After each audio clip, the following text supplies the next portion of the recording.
Chris, welcome to CBS 5. Welcome back. Just the process of deciding if you were going to come back here in the shorter off season.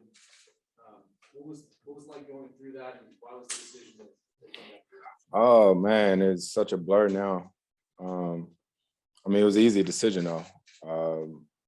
This is close to my family, and this became my family last year. Not only was being here in Phoenix fun basketball wise, but it was fun as far as life. Being around these guys. Those of you that work know that anytime you go to work and you don't feel like you're at work and you really getting a chance to enjoy what you're doing, it's always a nice feeling. And so doing that here with the team that we had, the coaching staff, I wanted to come back. Jay was just in here, Chris, and he said he knew it was going to happen. He was like, after you begged me to come. Jay ain't know nothing. He ain't my agent. Jay don't work for me. Nah, but that's true too. You know what I mean? Like you think about those different relationships that you form and that trust and that bond. Like Jay, man, I know how much I enjoyed playing alongside him last year. After a year under our belt, I'm sure it's going to be even better this year. I said it earlier. I think one of the best things about our team this season will be the continuity. Just to follow up on that, when you look at this expectations before, it's pretty much back. Mm-hmm. Obviously made it all the way to the final. Should the expectation be back there? Man, I think our expectations is to come in and start the process over again. We got to work day one. It's not like you come into this season and they be like, all right, playoffs are set. We're going to start where we were last year. No, there's a lot of things that we can get better at and that we got to get better at. And that's the whole fun part of the season. Getting as far as we did was cool and well, but when we all saw each other, we were basically reminiscing on the process, all the moments that got us there. Hey, Chris, one more follow. Curious, really quick. Maybe uncomfortable for you to answer, but are you fully vaccinated? I'm here. I'm at media day. I'm here. I'm here. Yeah, I mean, you can't beat, the rules. Like, but you know the rules. No, I'm just saying. Well, sure. I'm just saying if you know the rules. I do know the rules, but that's why I'm asking, just to confirm it. Right, I'm here. Chris, Kellen Olson with Arizona Sports. Yeah. With the short layoff, is there anything that you changed about your ramp up and just physically? I had surgery. I had surgery after the season, so I had to change a lot. I've been rehabbing day in and day out for the last 6-7 weeks. So I think for me this summer, I try to spend as much time with my family as possible, right? As much time as possible. Great. I know you're big on just getting other people's perspective on things. Jay had the short layoff last year with Miami as well. Have you talked to him just about potential changes you might have to look at? No, I haven't. I think this was a little different than any other one too. It was a little bit more time from the bubble or whatnot, but I'm sure we'll talk through camp as team coaching staff. This is all new for everybody on our team, so we just got to figure it out. I'm curious how often you revisit the finals, how often you look at that content or watch that film back? Not too often, to tell you the truth. Like I said, it's kind of a blur.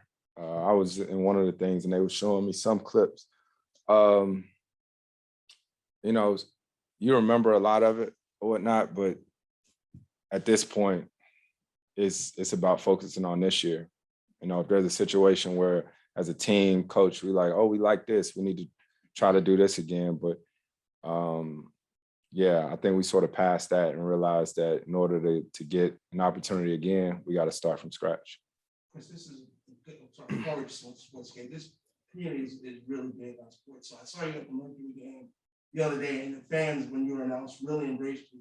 How does it feel to know that after the year you had everything, that Phoenix looks at you now as one of their own, not Chris Paul? Man, it's great, and I'm a huge sports fan, and I really believe in supporting your home, and so this is home for me. Going to support the Mercury. One of the dopest things actually happened at the practice facility the other day. I was actually shooting on one court, and DT was shooting on the other court. And I got a chance to sit in there and watch a little bit of their practice. And when you're in college, you have like a women's team. When you're in high school, like the women's team plays before you a lot of times. So to be there in the same space and to have sort of that bond is real. It's real. So like, I want to see them win. I want to see them be successful. We like one big team, so to see them continue to win, I was so happy they won yesterday. And actually trying to figure out how we can get to game 3 and 4 when they come here. Chris, I know that, throughout your career, you continue to kind of find the fountain of youth and everything, and you're playing at a high level longer than most guys. Like you said, a lot of the guys you came in the league with are retired. And was there anything, I know you had surgery, but in the off season, I know you like taking care of your body. Was there anything in particular, like anything new that you did to try to, cryogenically freeze yourself or something like that? No. Taking care of your body is a full-time job, day in and day out. You got to know when to train. You got to know when to do different things. And I'm always just figuring it out, learning as I go too.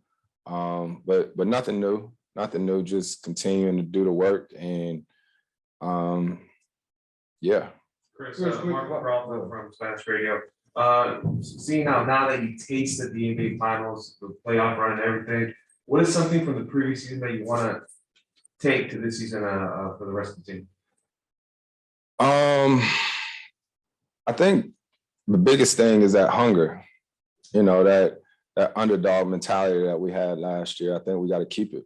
We got to keep that same energy going into this year, understanding that we probably had more television games than we had last year, but knowing that there's going to be teams that's coming for us or that want us, but we got to want to beat them worse than they want to beat us, and just building. I think, like I said, that's the fun part about having a team like ours is the process of knowing that it's step by step. Chris, next month, they're going to announce the top 75 players that will be in the 75th anniversary of the league. Mhm. What would it mean to you to be on that list? Oh man, it'll mean a lot. It mean a lot. I remember when they did the top 50, right? I remember watching that All-Star game and seeing the 50 greats walk out with their jackets on and all that. So being a student of the game, yeah, it would mean a lot. Chris, I wanted to ask, with the injury last year in the playoffs, and how much of an hindrance was that? What percentage do you feel like you had? I was cool. I got through it. Chris, Ken Manoach from Arizona PBS Contact News. Slightly as well, comfortable question I have to ask you. What do you have to say about Mercury not being able to play here at Footprint Center on Thursday after the next game 3? Yeah, I didn't know that. It's going to be at Arizona State. Oh, I went to the game the other day at Grand King. I just see you. That's all. Yeah. What would you, do you have anything to specifically say about that? I don't run the arena or nothing. I don't know why. I just go to the game.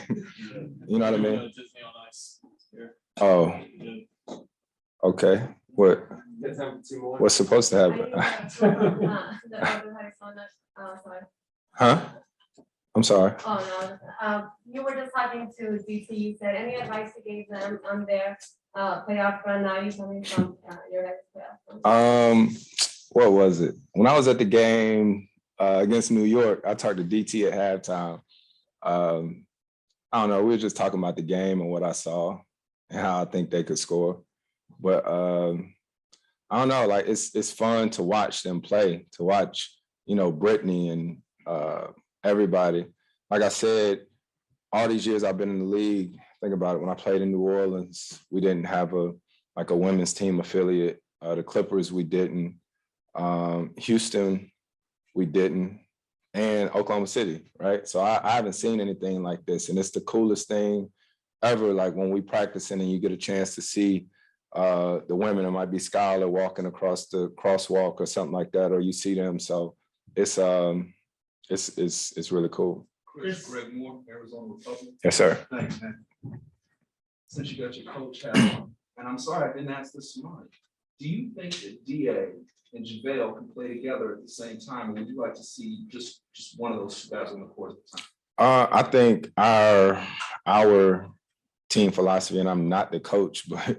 we do whatever needs to be done.